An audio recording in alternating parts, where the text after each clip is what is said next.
গ্রাম বাংলায় এবং শহরতলিতে অনেকেই এখনও ভালো ফুটবলার হওয়ার স্বপ্ন দেখেন। তবে সাম্প্রতিক অতীতে যেটা হচ্ছে সেটা ফুটবলের জন্য ভালো বিজ্ঞাপন নয়। কিছু না কিছু তথ্য, গ্রেফতার বা কাউকে না কাউকে ধৃত করছে কলকাতা পুলিশে, এবং সেটা কোথাও গিয়ে রিলেটেড এই কলকাতা ফুটবল লিগের সঙ্গেই। আজকে এই পুরো বিষয় নিয়ে আলোচনা করব যে হচ্ছেটা কি, মানে আইএফএ, সিএফএল সব মিলেমিশে তো একাকার আমরা জানি, এবং কোথাও গিয়ে কলকাতা পুলিশে চলে এসছে। সব মিলিয়ে আলোচনা করব। আমার সঙ্গে রয়েছেন এই মুহূর্তে আইএফএর চেয়ারম্যান, ইন্ডিয়ান ফুটবল অ্যাসোসিয়েশনের চেয়ারম্যান সুব্রত দত্ত। প্রথমেই আপনাকে স্বাগত কলকাতা টিভিতে।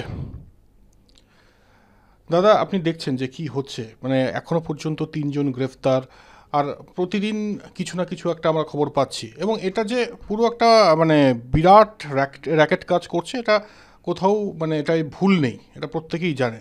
এই যে সার্বিক যে জিনিসটা হচ্ছে, একটা কথাই বলবো যে এ কোন সিএফএল, কি বলবেন আপনি? কথাটা হচ্ছে কিছু ব্যক্তি, আমি জানি না কারা পেছনে আছে, কারা সাহায্য করছে, কারা এই আহ, কুচক্রের হোতা, এটা আমার জানা নাই। কিন্তু এখানকার বেশ কিছু ব্যক্তি এই চক্রে জড়িয়ে গেছে এবং তারা কলকাতার ফুটবল লিগকে একটা প্রহসনে পরিণত করেছে।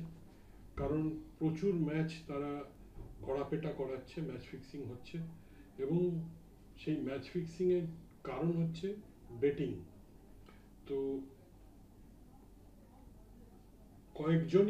বেশ কয়েকজন আছে যারা এই পুরো র্যাকেটের মধ্যে জড়িত এবং তারা মানে অনেকে তো একটা ক্লাব চালাতেই তাদের হুম। বিশালভাবে আর্থিক চাপে পড়ে। সেখানে এক একজন আছে যে 3-4টে করে ক্লাব হুম। তারা নিয়ে তাদের জড়িয়ে দিচ্ছে এই র্যাকেটে এবং এই বেটিং এর সাথে তারা জড়িত। এবং ফুটবল খেলাটা তখন আর ফুটবল খেলা থাকছে না, কারণ তার সাথে চলে আসছে গটাপ খেলা, মানে ম্যাচ ফিক্সিং। এবং এই গটাপে জন্য তো আর টিম করার দরকার পড়ে না, গটাপ তো ফুটবল নয়। তো গটাপ একটা নাটক। তো সুতরাং সেই নাটক করে তো আর ফুটবলার তৈরি হবে না। আর যারা গ্রাম বাংলা থেকে, শহরতলি থেকে যেসব ছেলেরা আসছে, মেয়েরা আসছে, যারা ভবিষ্যতে ফুটবলার হতে চায়, যারা পেশাদার ফুটবলার নিজেকে দেখতে চায়, সেই জায়গায় নিয়ে যেতে চায় পেশাদার ফুটবলার হিসেবে, তাদের তো স্বপ্নভঙ্গ হবে তারা যদি এরকম ফুটবল খেলে যেখানে তাদের হয়তো ইচ্ছে করে গোল খেতে হচ্ছে। তো সুতরাং এই এটা মানে এইরকম বেটিং যদি চলতে থাকে, এরকম ম্যাচ ফিক্সিং যদি চলতে থাকে, তাহলে শুধু কলকাতা ফুটবল লিগ না, এটা তো বিভিন্ন জায়গায় ছড়িয়ে পড়বে। শুনছি আমি যে বাংলাদেশেও নাকি প্রচন্ড ভাবে এই একই কাজ হচ্ছে, বেটিং এবং ম্যাচ ফিক্সিং। তো পুরো ফুটবলটাই ধ্বংস হয়ে যাবে। মানে এখানে বাপিরা বলছেন, আর আমি শিহরিত হচ্ছি, মানে পুরোটা যেন একটা ওয়েব সিরিজ, একটা সিনেমা, যেটা বলছেন আর কি, যে ম্যাচের ফলাফল আগে থেকে ডিসাইড হয়ে যাচ্ছে। মানে খেলার আগেই ধরুন ম্যাচ হচ্ছে, তার আগে থেকেই ফলাফল জানে, প্লেয়াররাও জানে সেই ফলাফল। এবং এটা যে হচ্ছে, এটার পেছনে তো এক দুজন নেই, মানে 3জন গ্রেফতার হয়েছে। একজন। না, আরো অনেকেই হ্যাঁ। আছে এর মধ্যে। এবং ফলাফল আগে থেকে ঠিক হয়ে যাচ্ছে প্রত্যেকটা মানে গোলের পেছনে টাকা আছে, ম্যাচ মানে বেটিং এর ব্যাপার আছে, সব কিছু বেটিং জড়িত এবং সেখানে লক্ষ লক্ষ টাকার লেনদেন হচ্ছে। এবং মানে ক্রিমিনালদের একটা মানে ফুটবল খেলাটা একটা একটা কি উপলক্ষ হয়ে গেছে, যেটার ওপর ভিত্তি করে তারা লক্ষ লক্ষ টাকা সারা পৃথিবীতে বেটিং করছে। এবং এবং বেটিং করার জন্য তাদের ম্যাচ ফিক্সিং, প্লেয়ার ফিক্সিং এসব করতে হচ্ছে। অবশ্যই। এগুলো মানে এটা ফুটবলের প্রচন্ডভাবে পরিপন্থী এবং এটা ফুটবলকে পুরো ধ্বংস করে দেবে। এবং এই রোগ ছড়িয়ে পড়বে, যত ছড়িয়ে পড়বে, আমি শুনেছি অন্যান্য রাজ্যেও হচ্ছে, এবং এটা যত ছড়িয়ে পড়বে তত কিন্তু ভারতীয় ফুটবল আরো ধ্বংস হয়ে যাবে।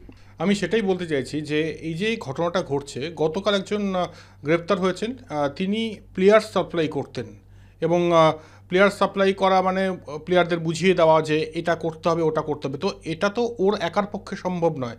কর্মকর্তা নিশ্চয়ই জানেন এবং এই মানে যার যে ক্লাবের নাম উঠে আসছে সেই ক্লাবের নামটাই নিচ্ছি, খিদিরপুর। খিদিরপুর ক্লাবের নাম উঠে এসছে এবং আরও একটা দুটো ক্লাব, হয়তো আরও বেশি, তার থেকে অনেক ক্লাব যুক্ত। এই ইনফরমেশনগুলো আপনাদের কাছে আসছিল না? আমরা বেশ কয়েক বছর ধরে, আমার মনে হয় অন্তত 2 বছর ধরে এই অভিযোগ পাচ্ছিলাম এবং প্রচুর অভিযোগ আসছিল। এই নিয়ে আইএফএর গভর্নিং বডিতেও ব্যাপারটা অনেকে সোচ্চার হয়েছিল। এই নিয়ে প্রচুর আলোচনা হয়েছে, কিন্তু পুলিশকেও জানানো হয়েছিল, পুলিশকে কমপ্লেন করা হয়েছিল এবং এটা নিয়ে আইএফএ প্রায় একটা সময় কিংকর্তব্য বিমূঢ় হয়ে গেছিল, বুঝতে পারছিল না কি করবে। আইএফএ পুলিশকে বারংবার বলছিল যে কিছু ব্যবস্থা নিতে, এবং কিন্তু কাউকেই সেই মতো মানে আয়ত্তের মধ্যে আনা যাচ্ছিল না বা এটাকে বন্ধ করা যাচ্ছিল না।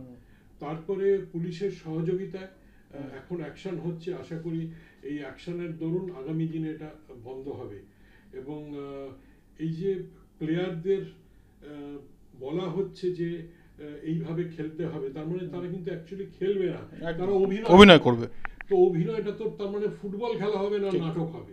তো সেই জন্যই বলছি যে এটা খেলোয়াড়দের জন্য প্রচন্ড খারাপ, ফুটবলের জন্য খারাপ, এবং আপনি যেটা সঠিকভাবে বললেন, এটা ফুটবলের খুব বাজে বিজ্ঞাপন যে এখানে কলকাতা ফুটবল লিগের মতো ঐতিহ্যশালী একটা লিগ, সেটা যদি এরকম ভাবে কলুষিত হয়ে যায় ম্যাচ ফিক্সিং এবং বেটিং দ্বারা, তো সেটাকে কড়া হাতে দমন করা উচিত, যেটা আইএফএ করছে। অবশ্যই আইএফএ এখানে একদম লেগে আছে যে আইএফএ এখান থেকে যাতে এই জিনিসটা আর না হয়। তবে আপনার কাছেই জানতে চাইবো যে অসুখটা তো বোঝা গিয়েছে, কিন্তু এই অসুখ তো সারাতে হবে এবং সারানোর জন্য ডাক্তারকে যদি এটা তো একটা বেআইনি ব্যাপার, আর আইনের রক্ষক হচ্ছে পুলিশ।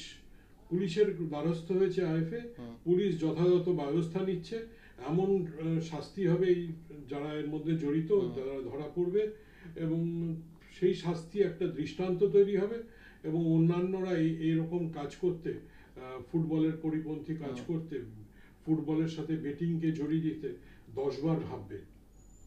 অবশ্যই। আর দুদিন আগে অনির্বাণ দত্ত একটা প্রেস কনফারেন্স করেছিলেন, আইএফএ সচিব। তিনি একজনকে নিয়ে এসেছিলেন, আমি তার নামটা বলছি না, তবে নামটা তো অলরেডি প্রেস কনফারেন্সে তিনি বলেছেন। তিনি মানে যাকে নিয়ে এসেছিলেন তিনি সব খবর কি হচ্ছে সেটা আইএফএকে দিতে, এবং আইএফএ সেই মতো কলকাতা পুলিশের সঙ্গে যোগাযোগ করেছিল।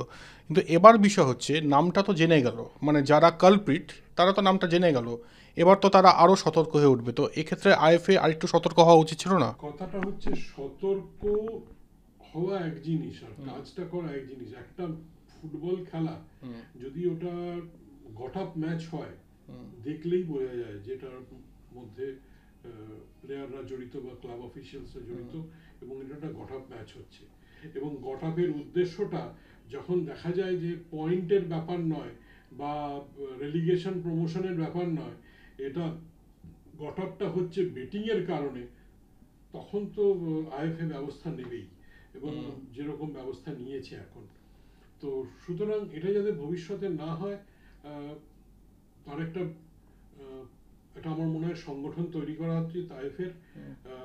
এই ম্যাচ ফিক্সিং অবজারভার্স তৈরি করা উচিত, তাদের রিপোর্ট নেওয়া উচিত রেগুলার বেসিসে, এবং কোনো ম্যাচ যদি এরকম প্রশ্নচিহ্নের মধ্যে পড়ে যেটা ফিক্সড ম্যাচ, সেই সব ক্লাবের সেই সব প্লেয়ারদের ওপর নজর রাখা উচিত, এবং প্রমাণিত হলে তাদের যথাযথ কঠোর শাস্তি দেওয়া উচিত। অবশ্যই। তবে আমরা প্রত্যেকেই চাই বাংলার ফুটবল একদম সঠিক পথে ফিরুক, মানে সেটা যেন সিনেমা না হয় বা ওয়েব সিরিজ না হয়। কারণ অনেক আমরা জানি যে গ্রাম বাংলা শহরতলির প্রচুর বাচ্চা বাচ্চা ছেলেমেয়েরা ফুটবলার হতে চায়, ভালো ফুটবলার হতে চায়। তাই এই জিনিসটা একেবারেই মানে ভালো বিজ্ঞাপন তো নয়, এবং বাংলার ফুটবলকে শেষ করে দেবে। ভারত এই মুহূর্তে ফিফা র্যাঙ্কিংয়ে খুব একটা ভালো জায়গায় নেই, একটা সময় ভারতীয় দলকে লিড করতো বাঙালিরা। তাই এটা যদি কলকাতা ফুটবল লিগ হয়, মানে যেখান থেকে বাংলার ফুটবল উঠে আসবে, তাহলে কিন্তু এটা একদমই মানে খারাপ বিজ্ঞাপন বাংলার ফুটবলের জন্য। তাই তো, আপনি তো সহমত? হ্যাঁ, বাংলার ফুটবল প্রচণ্ডভাবে ক্ষতিগ্রস্ত হচ্ছে এইসব ম্যাচ ফিক্সিং এবং বেটিংয়ের জন্য। এটা একদম সত্তর বন্ধ হওয়া উচিত। আমরা আশা করব যে নতুন ভোর আমরা দেখব, আবার সূর্যোদয় ঘটবে বাংলার ফুটবলে, এবং যারা স্বপ্ন দেখেন ফুটবলার হওয়ার, তারা সঠিক পথেই এগোবেন, স্বপ্ন দেখবেন তারা, এবং বাংলার ফুটবল সর্বোপরি কলঙ্কমুক্ত হবে এই গড়াপেটা থেকে। ক্যামেরায় সুবীর সরকারের সঙ্গে জয় জ্যোতি, কলকাতা টিভি।